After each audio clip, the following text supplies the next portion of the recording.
말씀해 보시면 1절에 보시면 아담의 계보라고 되어 있습니다. 계보는 톨레도트입니다.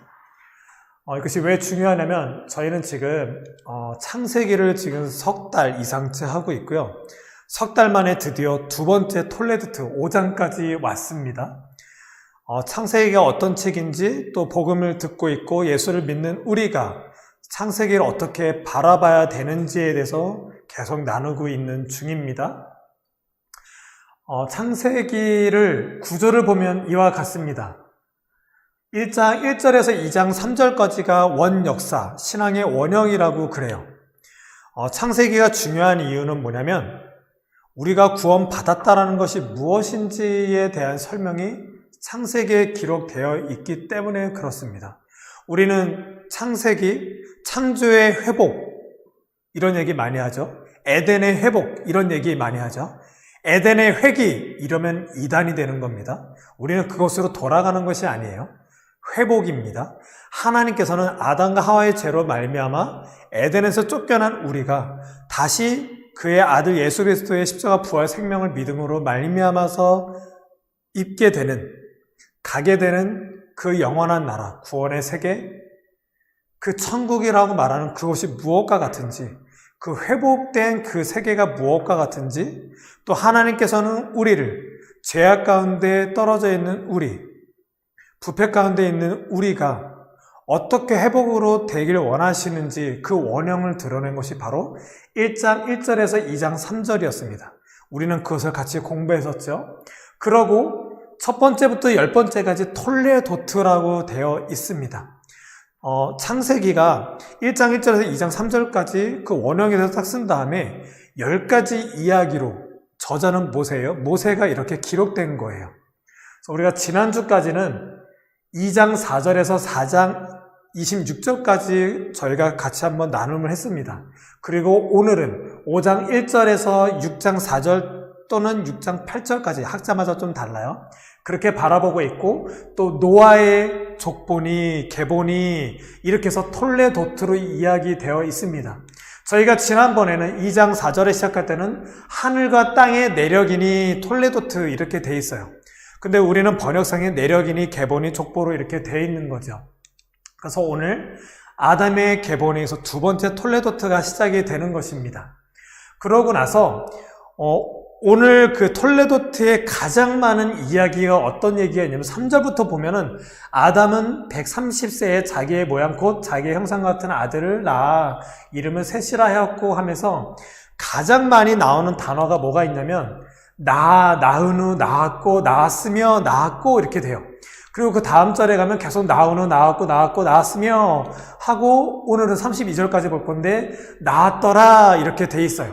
그리고 또 가장 많은 단어가 무슨 얘기가 있냐면 살고 죽었더라, 살고 죽었더라, 살고 죽었더라 이렇게 돼 있습니다. 그러니까 낳고 살고 죽었더라 이렇게 돼 있어요. 이 내용들이 왜 중요하냐면 지금 톨레도트가 시작될 때 어떻게 시작이 되냐면 하나님께서는 지금 창조로 이야기가 다시 한번 시작되고 있어요.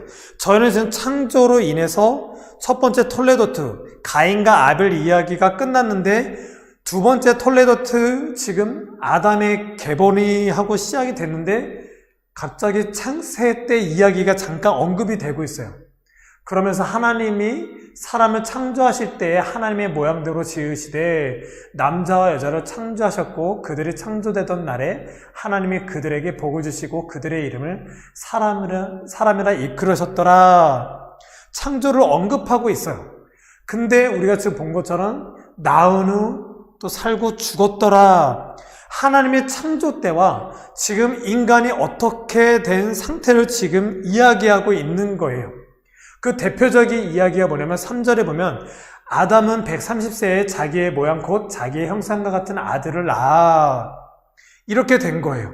인간은 낳고 하나님의 창조자 하나님인데 생육하고 땅에 번성하라고 하는 명령하셨죠.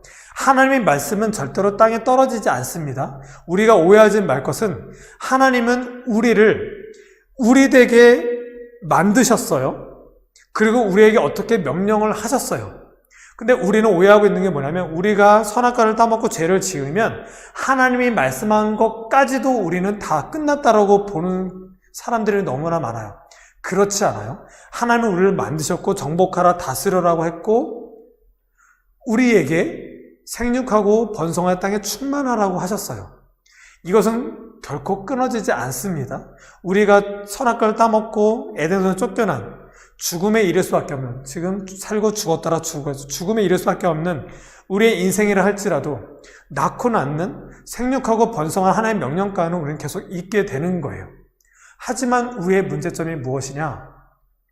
하나님은 창조자 하나님이에요. 우리는 그의 형상과 모양으로 만들었는데 지금 아담이 어떻게 됐죠? 자기의 형상과 같은 아들을 낳아. 이미 이들은 죽음 가운데 내몰리고 죽음의 방식에 놓여있는 그들은 하나님의 창조 역사, 하나님의 신앙이 이어받은 존재로서 그의 자녀를 바라보는 것이 아니라 이 땅의 삶의 방식, 하나님의 시각에서 벗어난 그들의 시각으로 이제는 후손을 바라보게 된 곧 죽음의 모양으로 낳고 죽음의 모양대로 죽는 그런 모양의 삶으로 떨어진 것을 지금 이렇게 드러내고 있는 거예요. 그리고 아담은 130세에 셋을 낳고 또 800년을 지내며 자녀들을 낳다가 930세로 살고 죽었더라. 굉장히 오래 살았죠. 이것을 지금 요약해 보면 아담은 930세를 살다가 죽었고 셋은 912세, 에노스는 905세, 게나는 110세, 마할렐레는 895세, 야렛은 963세, 에녹은 365세, 무드셀라는 969세, 라멕은 777세. 그리고 다음 이제 세 번째 톨레도트가 이어지는 노아는 한 야벳을 낳았더라 하면서 이야기가 끝이 납니다. 굉장히 오래 살고 있죠. 이 말씀을 들어서 이렇게 많은 숫자, 오래 살았던 사람들을 기록했냐라는 거예요. 이 말씀을 기록한 모세는 노아 이후의 사람이죠. 이렇게 오래 살지 못했어요. 그가 왜 이렇게 기록했을까라는 거예요.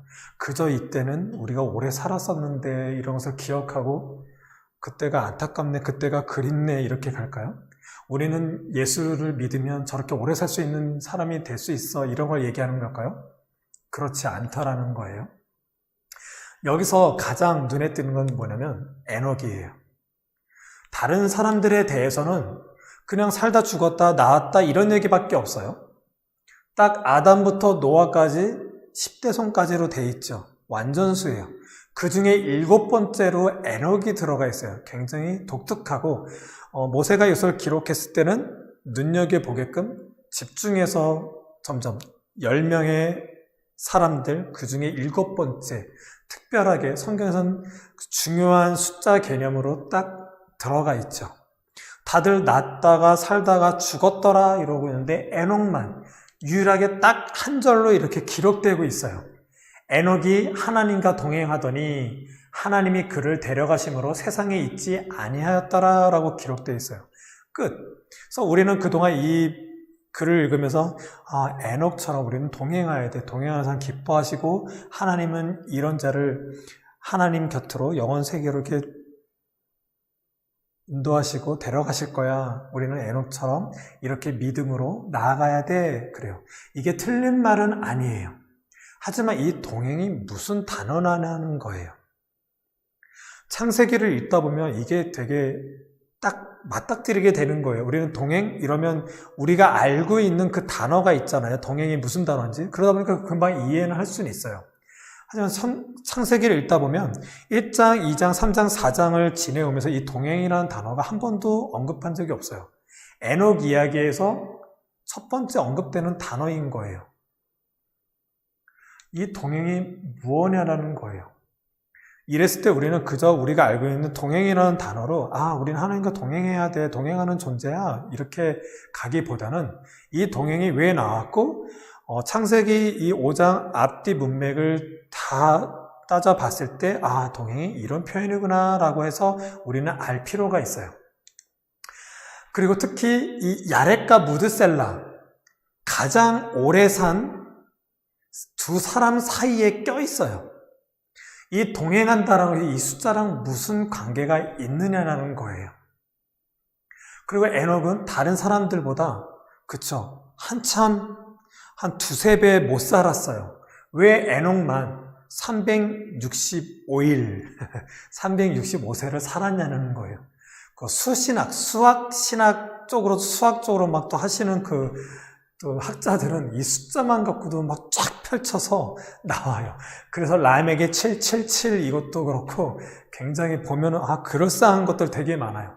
근데 그렇게까지 갈 필요는 없을 것 같아요.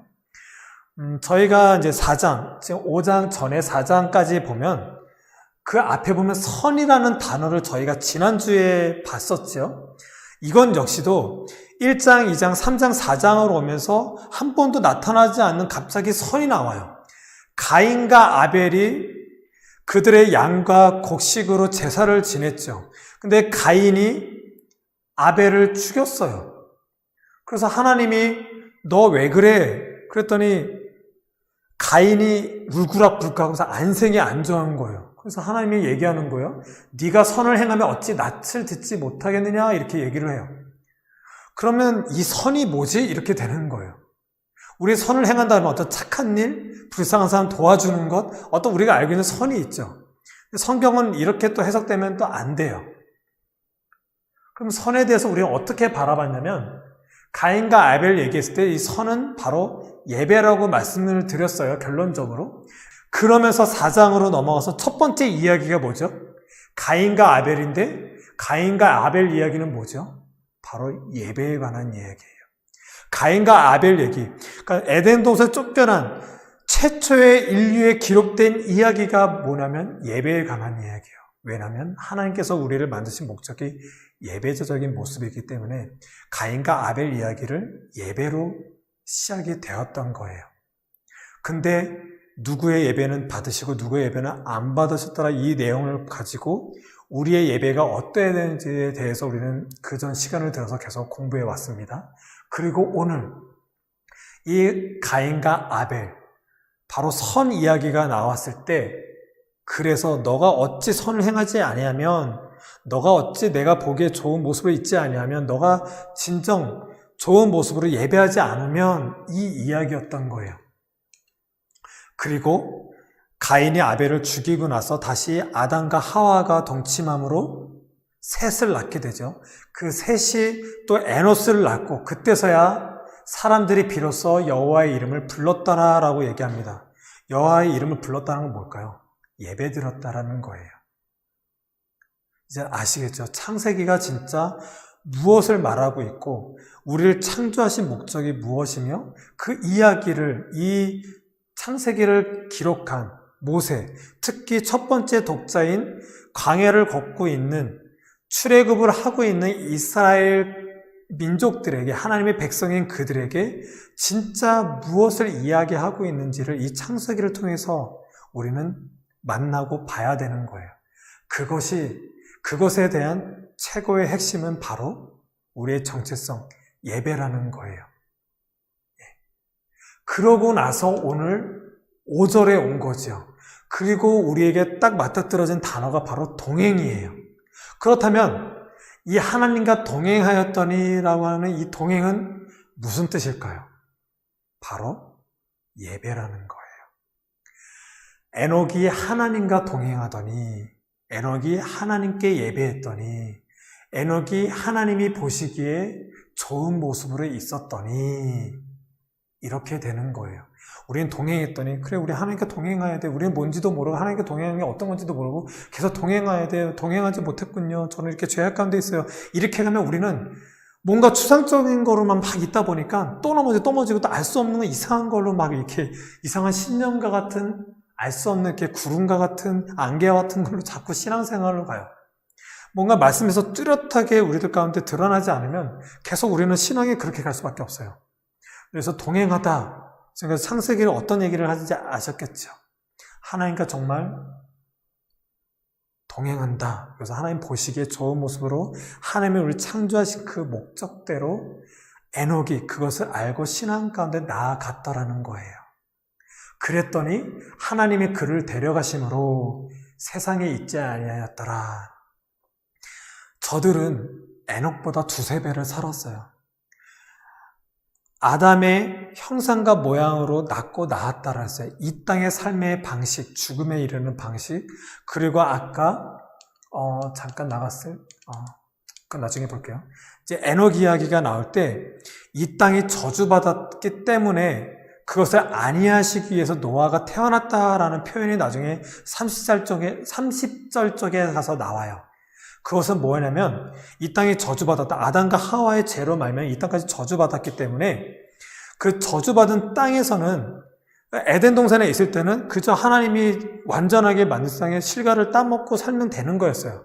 무엇을 할 필요가 없었어요. 근데 땅에 저주가 내렸다는 것은 우리가 그것에 수고하여야지만 그것을 결실을 맺어서 살 수가 있었더라는 거예요. 우리가 지금 왜 공부를 하죠? 왜 직장에 가죠? 왜 우리 자녀들이 공부 열심히 하라고 그러죠? 땅이 저주받았기 때문에 그래요. 이것에 그냥 우리가 쉬고 있는 데서 그냥 먹여주지 않아요. 우리는 열심히 일해야지만 이 땅에서 그나마 그 벌어진 수익으로 그런 것을 우리는 먹고 살 수 있는 거예요. 하지만 여자에게는 잉태하는 고통을 줬다는 여자한테만 그런 거 아니에요. 수고와 고통은 인류에게 있다라는 이 두 가지 단어, 수고와 고통, 고통은 저주라고도 할 수 있죠. 이것이 우리에게 있다라는 거예요. 우리는 아무리 수고해서 우리가 안식을 누리기 원하고 우리가 곡식을 먹고 살기 원해서 그래 하지만 우리가 열심히 일한다고 또 우리가 원하는 만큼 쉬워지나요? 안식을 누릴 수 있나요? 우리가 정말 열심히 일한다고 그렇게 될 수 있지 않나요? 세상은 그래요. 정말 매력적인 건 내가 일한 만큼 번다. 한 군데도 그런 데 없잖아요. 아시잖아요? 열심히 일했지만 그것만큼 못 벌거나 열심히 일하지 않는데 그것보다 더 많이 버는 사람들 많아요. 우리는 열심히 일했다. 우리가 일한 만큼 번다. 그것도 어떤 단계가 없잖아요. 기준 없잖아요. 내가 이만큼 일했으니까 벌어야 돼. 남들과 비교해서 어떤 기준을 우리는 말할 뿐이지 기준 없어요.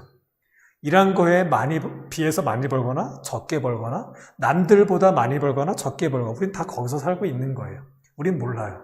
하지만 적게 벌든 많이 벌든 버는 중에도는 고통 가운데 있어요. 그것이 아담과 하와가 죄를 짓고 나서 고통하는 그 임신을 그 애를 낳는 해산의 고통이 있게 하겠다. 이마에 땀이 나는 수고. 남녀를 나누는 이런 개념보다는 우리 인류에게는 고통과 수고가 있다는 거죠. 그것 가운데 사는 그들은 저렇게 많은 나이를 지금 표현하고 있는 이유는 뭐냐면 이 땅은 천수를 노리는 장수를 원하고 어떤 권력을 누리고 명예를 누리는 이 땅에 살면서 자신들의 어떤 가인처럼 어떤 소유를 원하고 이 땅에서 뭔가를 확장하고 확보하면서 사는 걸 얘기하는 거예요. 하나님의 시각, 하나님을 신앙하는 삶이 아니라 그곳에 떨어져서 이 땅의 삶의 방식으로 사는 거예요. 그래서 이 당시의 삶의 메소포타미아 그 지역의 문헌들이라는 걸 보면 그들은 더 많은 땅, 더 많은 것들을 더 얻으려고 해서 전쟁과 남을 죽이고 가인 같은 그런 인생 가운데 모든 세계가 다 놓여진 거예요. 그래서 그런 삶을 저렇게 나이로 대표적으로 두고 있는 거예요. 그런 중에 지금 7대손 에녹은 365세를 살고 살았더라. 에녹만큼은 저들처럼 천수를 노리고 많이 사는 것을 목표로 또 이 땅에 어떤 많이 가지고 많이 누리고 건강과 어떤 그런 이 세상에 주장하고 있는 그런 것들을 위해서 사는 것이 아니라 하나님의 시각으로 하나님의 기뻐하시는 모습으로 하나님께 예배하는 모습으로 살았을 때 이 땅에 비록 저렇게 남들보다는 적게 살았지만 진짜 하나님이 원하시는 삶으로 그는 살았고 그것이 진짜 인생이고 그것이 진짜 생명이고 그 하나님과 이 땅에서 동행함으로 말미암아서 살았을 때 하나님이 저들은 아무리 그 땅에서 권력과 많은 명예와 많은 부를 축적하고 살지만 그것이 곧 사는 게 아니라 결국은 죽음이지만 에녹은 너는 내가 데려가겠다. 내가 너를 기뻐한다. 너가 이 땅에서 나와 동행했듯이 영원까지 내가 너와 이제는 동행하겠다. 그래서 에녹은 세상에 있지 아니하고 하나님 나라에 입성하게 된 그런 사람이 되었던 거죠. 이것을 우리에게 밝히고 신앙하고 있는 우리에게 알리고자 하는 거죠. 우리에게 하나님과 이 땅에서 동행하길 원하는 거죠. 죽어서 가는 그곳에서만 동행이 아니라 하나님 나라가 하늘에서 이루어진 것도 땅에서도 이루어지리다. 그 하나님 나라인 그 놀라운 은혜가 이 땅에서도 주어진 그 사실이 있어. 우리는 하나님과 절단되어 있죠. 하나님과 함께할 수 없는 죽음에 이를 수밖에 없는 존재이지만 이곳에 하나님이 오셔서 이게 중요해요. 다른 종교는 인간이 다른 신한테 가야 돼요. 공을 쌓아야지만 저 신들이 좋아해요. 그쵸? 우리 모든 다른 신들, 우리 세속신, 이렇게 토속신앙이죠. 이런 것들이 샤머니즘 이런 게 다 공을 들이고 우리가 다른 신한테 가보자. 우린 전혀 아니에요. 우리는 무능해요. 어디든 우리는 하나님께 갈 수 있는 존재가 아니에요. 그럼 우리에게 하나님이 오셨고 우리의 공로로 그분이 기뻐하시나요? 모세를 선택하시고 아브라함을 선택하신 것이 그분의 재능과 잘났고 그럴만 해서인가요? 아니에요. 그분의 주권인 거예요. 그분이 오셔서 그분을 경험케 하시고 알리셔서 그분을 신앙하게 한 것이죠. 에녹이 바로 그건 거예요. 그것을 알게 하시사 세상에는 저렇게 선수를 노리고 장수를 원하고 권력과 명예와 부와 어떤 자기네 누릴 것들을 어떻게든 안 죽으려고 노력하는 그런 삶이 아니라 진짜 하나님과 동행하는 예배자적인 그런 제사적인 삶을 사는 것, 이것을 지금 말하고자 하는 거죠. 그래서 이것을 신약에서는 히브리서 보시면 믿음으로 에녹은 죽음을 보지 않고 옮겨졌으니 바로 믿음이죠. 우리가 지난주에도 아벨 얘기했을 때 아벨은 믿음으로 아벨은 바로 4절에 나와요. 그 믿음이 무엇일까요? 내가 하나님께 속해 있다라는 것, 하나님의 기뻐하시는 모습으로 하나님이 심히 보시기에 좋은 모습으로 내가 서 있겠습니다. 이 고백이 믿음이라고 했죠. 에녹은 죽음을 보지 않고 옮겨졌으니 하나님이 그를 옮기심으로 다시 보이지 아니하였느니라. 그는 옮겨지기 전에 하나님을 기쁘시게 하는 자라 하는 증거를 받았느니라. 이 땅에 있을 때 하나님을 경험하고 하나님을 알아보고 하나님을 신앙하는, 그쵸? 그가 옮겨지기 전에 이 땅에 있을 때 하나님을 기쁘게 하는 자라. 하나님이 보시기에 좋은 모습으로 예배하는 자로 섰다라는 거예요. 그 증거, 너무 멋진 말이죠. 증거를 받았느니라 이거예요. 그래서 쭉 왔을 때 예배 오늘 이야기까지 예배를 동행으로 표현하고 있는 것입니다. 오늘 이 이야기는 동행의 반을 얘기한 거예요. 2분의 1을 얘기한 거예요. 다음 주에는 이 동행에 대한 또 다른 면을 얘기할 거예요. 이 예배가 반, 다음 주에 말할 게 반, 이게 아니에요. 이 예배라는 거에 대해서 어디까지를 예배로 말하고 있는지를 이제는 노아 때부터 얘기해요. 이게 또 왜 우리에게 재미있냐면 저한테 하나님께서 주신 것 중에 꿈찾기라는 게 있어요. 우리 청년들하고 옛날 제자들하고 이 땅에 사는 신앙인들에게 하나님께서 어떤 목적을 줬는지, 예배와 함께 하나님과 함께하는 것과 함께 이 땅에는 왜 우리가 되는지, 우리 다음에 이제 노아의 얘기를 할 거예요. 방주를 만들고 각 믿음의 선배들은 그 시대의 그 사람들에게 하나님은 그 시대 그 사람들을 위해서 그 사람들을 그 선지자나 그 특별한 사람을 보내줬고 그 사람들만이 할 수 있는 그 무엇인가를 주셨어요. 이건 우리는 궁금하잖아요. 우리는 예수를 믿는다면 예수를 믿는 우리는 내가 하나님의 영광과 이런 뭘 하면서 살면 좋겠지? 우리는 이렇게 될 때 많잖아요. 근데 너무 또 그쪽으로 향하면 되게 또 불균형이 일어나요. 균형이 일어나기 위해선 하나님의 이 예배됨이 무엇인지 딱 잡혀야 돼요. 지금 에녹이 그걸 얘기하고 있어요. 다음 주에는 우리가 사명이 무엇인지에 대해서 얘기할 차례예요. 그러니까 예배라는 것과 이 사명의 차원이 이해가 되어야 되지만 신앙인으로서 이 땅 살아갈 때 헷갈리지 않아요. 우리는 신앙은 갖고 있는데 신앙이 없는 사람들하고 똑같이 어떤 경제적인 역할을 하면서 살아야 돼요.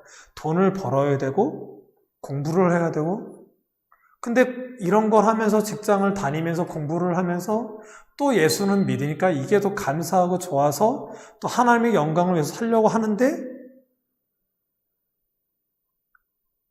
영광을 위해서 살기 위한 꿈과 비전이라 하는 그 단어들, 그것도 모르는데 또 그것처럼 살고자 하는데 또 어렵고 이상한 거예요.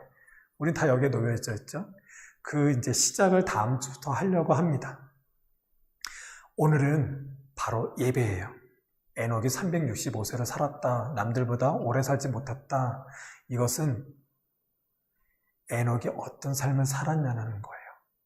이 땅에서 365년 동안 살면서 남들보다 오래 살지 않았지만 영원히 사는 존재가 되었어요. 그것이 바로 우리죠. 성경은 에녹같이라고 말하지 않아요. 에녹과 같이예요. 에녹처럼 저렇게 하십시오가 아니라 에녹이 되십시오라고 하는 거예요. 여러분들의 에녹처럼 어떤 추상적으로, 형상적으로 살아가는 것이 아니라 에녹이 되시라는 것입니다. 우리 모두는 에녹처럼 에녹이 되기 위해선 하나님을 알아보고 하나님을 경험하고 하나님을 예배한다는 것은 하나님이 보시기에 심히 좋은 모습으로 살아나가는 이 창세기를 기록하고 있는 이 창세의 그 회복, 그것으로 사는 여러분이 되시길 바라겠습니다. 오늘 예배 전에도 여러분도 어떤 힘듦이 있었나요? 어떤 괴로움이 있었나요? 라고 서두에 한번 얘기를 드렸죠. 우리는 이 땅에서 그렇게 사는 거예요. 그저 다른 세상처럼 그렇게 사는 거예요. 근데 그게 수고하고 고통스럽죠. 그걸 우리 계속 건드려요. 그런 걸 당하면 우리의 신앙이 무너져요. 내가 헌금을 잘못했나? 11조를 안 냈더니 하나님이 이렇게 나를 또 벌 주시나? 하나님 결코 그런 분 아니에요. 내가 기도를 드렸나? 내가 그때 이렇게 했어야 되는데 하나님이 여기 가라 그랬는데 안 갔기 때문에 그랬나? 이런 거 없어요. 결코 없어요. 그런 차원 아니에요. 믿어도 아프고, 믿어도 죽고, 믿어도 가난하고, 믿어도 관계 형성이 어긋나고 괴로울 때 있어요. 믿어도 힘들고 걱정, 근심, 두려움, 공황장애, 여러 가지 아픔 가운데 놓여져요. 그것은 다 이 땅의 하나님의 통치 방식이에요. 벗어날 수 없어요. 하지만 그곳에 하나님이 찾아와 주셨고 나에게 찾아와 주셨어요. 그것이 진짜라는 거죠. 하나님을 알기 전 이 땅을 바라보고 이 땅에 살고 있는 그것이 진짜가 아니라 하나님을 경험하고 하나님을 신앙하고 있는 이게 진짜라는 거예요. 그분께 참으로 예배하고 그 회복 가운데 있어서 이 기쁨으로 충만해서 예배 가운데 들어가면서 에녹처럼 사는 거예요.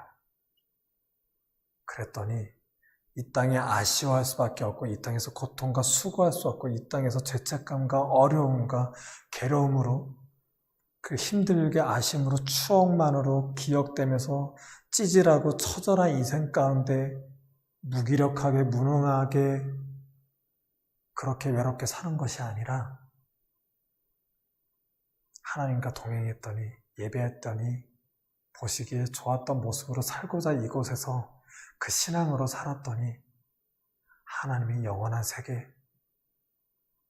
나의 어쩔 수 없는 인생 가운데 찾아오신 예수 그리스도의 십자가 부활, 그분의 공로로만 내가 영원한 세계, 나만 아니라 나와 우리 공동체, 내 사랑하는 가족, 내 사랑하는 사람들과 저 영원한 세계에서 이 땅에서 고통과 수고로 인한 그 마음의 안타까움과 슬픔과 괴로움들 다 사라지고 오직 하나님께서 주신 놀라운 그 회복된 그 세계에서 다시 한번 사랑할 수 있는 기회가 주어지고 사랑하는 것, 사랑할 수 있는 기회가 주어지는 게 너무나도 중요하죠.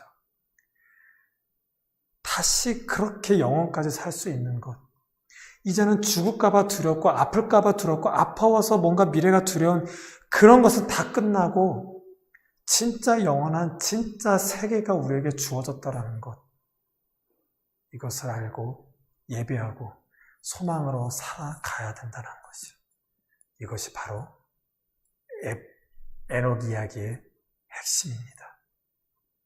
이 믿음으로 예배하고 심히 보기 좋은 모습으로 살아가는 항해하는 가족 여러분과 이 예배에 동참하고 있는 여러분들 되시기를 예수님의 이름으로 축복합니다. 기도하시겠습니다.